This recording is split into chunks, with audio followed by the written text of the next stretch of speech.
Soal Gus Yakut, Denny Sregar, dia lagi menghajar dalamnya Kemenak yang banyak kadrunya sejak lama.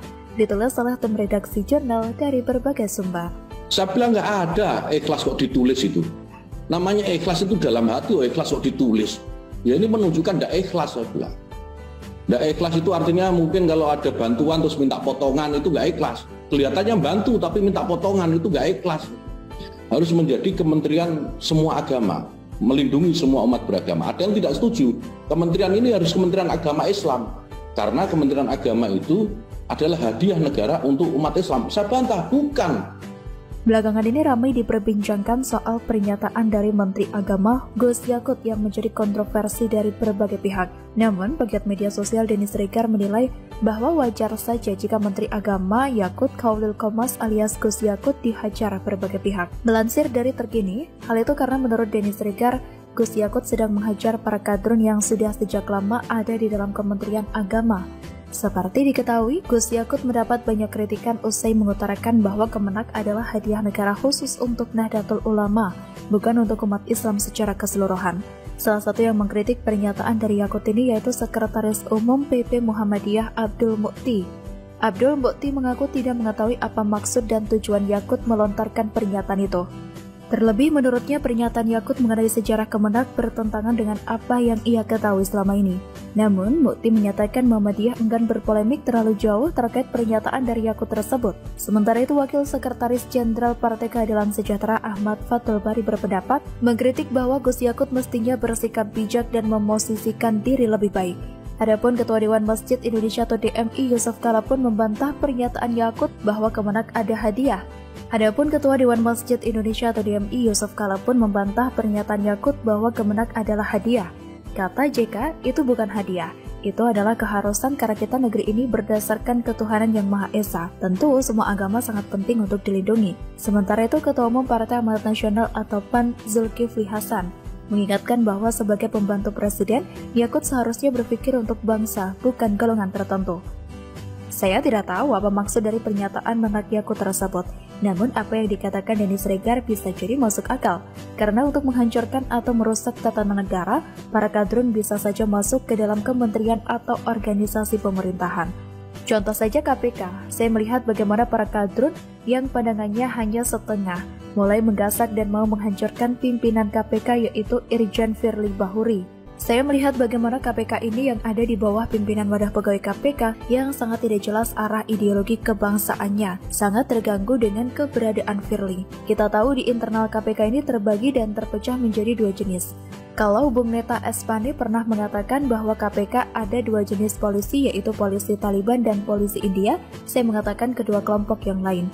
Mereka bukan polisi Taliban maupun polisi India, namun mereka kadal radikal pengacau dan Garuda nasionalis. Saya yakin ada orang-orang KPK yang masih nasionalis sedang iseng mengeluarkan informasi bahwa gagalnya Novel Baswedan dan kadal lainnya terkait tes wawasan kebangsaan ini membuat mereka tersingkir dari KPK. Saya melihat bagaimana internal KPK ini memang terbagi menjadi dua. Padahal kita tahu dari ribuan pegawai KPK yang tidak lolos tes TWK hanya 57. Namun, yang 57 itulah yang menjadi penggiring opini yang paling busuk di dalam sepak terjang KPK. Kalau Novel Baswedan CS lulus, mereka akan menganggap bahwa teks itu benar adanya dan adil. Tapi kalau Novel Baswedan CS tidak lulus, mereka akan menganggap bahwa ujian tersebut adalah upaya melemahkan KPK. Para kadal gurun itu gerah di dalam dan di semak-semak. Ini ibarat Garuda menggebuk semak, lalu kadal gurun keluar semua. Good job bro. Rupanya ini benar-benar efektif untuk membongkar habis siapa orang-orang radikal di balik KPK yang ingin membentuk negara khilafah. KPK ini bukan lagi Komisi Pemberantasan Korupsi di bawah para kadal gurun ini.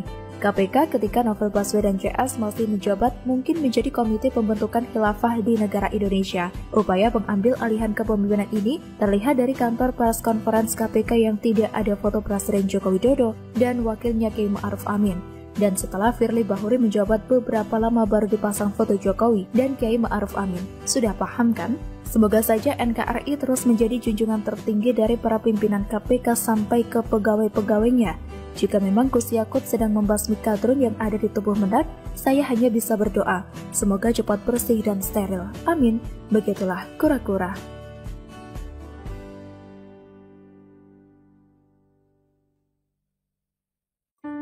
Agar mulus di Pilpres 2024, Anies butuh logistik dan parpol.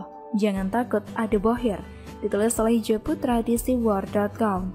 Berikan dukungan, dorongan, agar potensi diri yang belum dikeluarkan semuanya ini, udah saatnya ini, ke depan. Ada pastilah dukungan Anies, masa nggak dukung Anies? Secara politik, lahiriah batiniah lah dukung.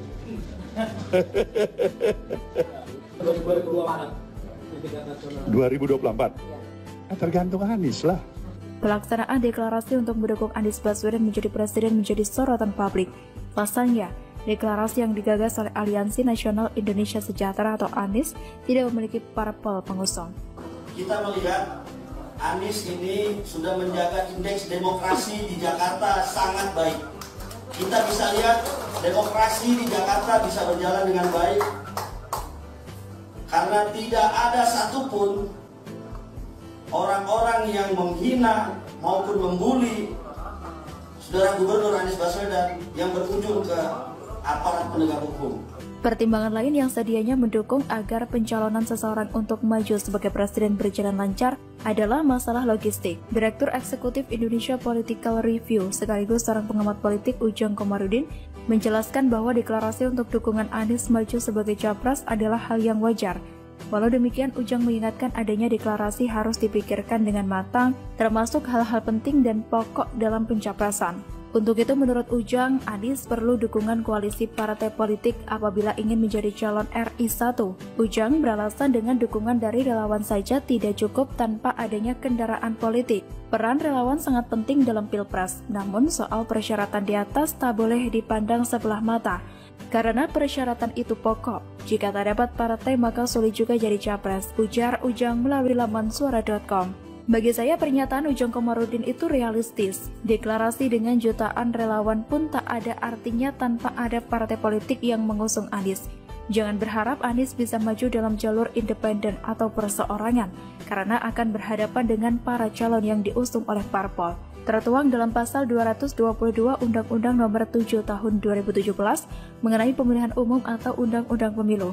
Disebutkan bahwa pasangan calon diusulkan oleh partai politik atau gabungan partai politik peserta pemilu yang telah memenuhi persyaratan perolehan kursi minimal 20% dari jumlah kursi DPR atau memperoleh 25% dari suara sah secara nasional di pemilu anggota DPR RI sebelumnya. Jadi sudah sangat jelas ya di sini bahwa mimpi Anies untuk menjadi presiden akan sirna apabila tidak ada partai politik yang melirik dirinya. Kalaupun ada, itu pun akan sulit sekali hitung-hitungannya. Kita ambil contoh PKS yang rumornya akan mengajukan sendiri kadernya sebagai capres. Lalu, Partai Demokrat yang memiliki jagoannya sendiri yakni AHY.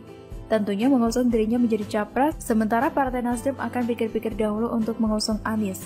Karena partai ini selalu melihat peluang yang lebih menguntungkan buat partainya. Meskipun Anies memiliki modal elektabilitas yang terbilang cukup baik yang selalu masuk 3 besar di sejumlah survei, namun hal tersebut bukanlah sebuah jaminan. Setidaknya untuk maju Pilpres 2024, Anies butuh logistik dan sosok cawapres yang tepat untuk mendampingi dirinya. Dan sekali lagi, harus ada dukungan dari partai politik.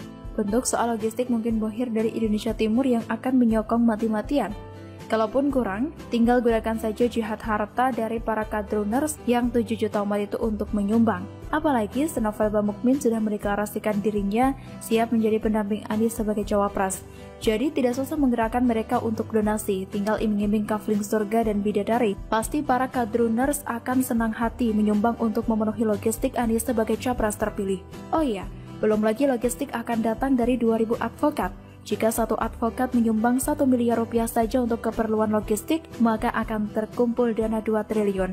Wow, bisa berhasil nih Anies untuk maju jadi calon presiden. Selain itu, Ujang Komarudin merasa bahwa masa jabatan Anies akan berakhir di 2022, yang mana akan menjadi tantangan tersendiri. Anies yang tidak punya lagi jabatan dianggap tidak mempunyai panggung untuk mempertahankan maupun memperbaiki elektabilitasnya. Sehingga menurut Ujang, Anies sangat membutuhkan dukungan dari segala aspek. Tapi tenang saja, Bohir akan bekerja keras untuk menyediakan segalanya buat Anies berkeliling di Indonesia. Kemungkinan masih ada cadangan dana dari kelebihan yang sudah dikumpulkan selama bertahun-tahun. Sehingga untuk membuat nama Anies tetap eksis tidak menjadi kendala yang berarti meskipun tak ada jabatan lagi. Itu semua tergantung koordinasi antara relawan dan Bohir. Seperti yang sudah saya katakan sebelumnya, untuk urusan dana kemungkinan tidak menjadi kendala karena Bohir sudah memikirkan hal itu. Yang terpenting ialah bagaimana caranya untuk merebut kekuasaan kembali, agar tujuan mendapatkan keuntungan bagi diri sendiri dan kelompok bisa tercapai. Jadi untuk urusan merekrut partai politik tidak mau mengusung Anies Baswedan di Pilpres 2024 adalah itu tergantung dari lobi politik itu sendiri. Jika Bohir berani bayar dengan kardus besar, maka parpol siap mendukung. Jika tidak, maka mimpi Bohir ingin berkuasa akan terkubur selamanya. Kesimpulannya, Anies cukup duduk manis di singgasana dan Bohir akan bekerja di belakang layar.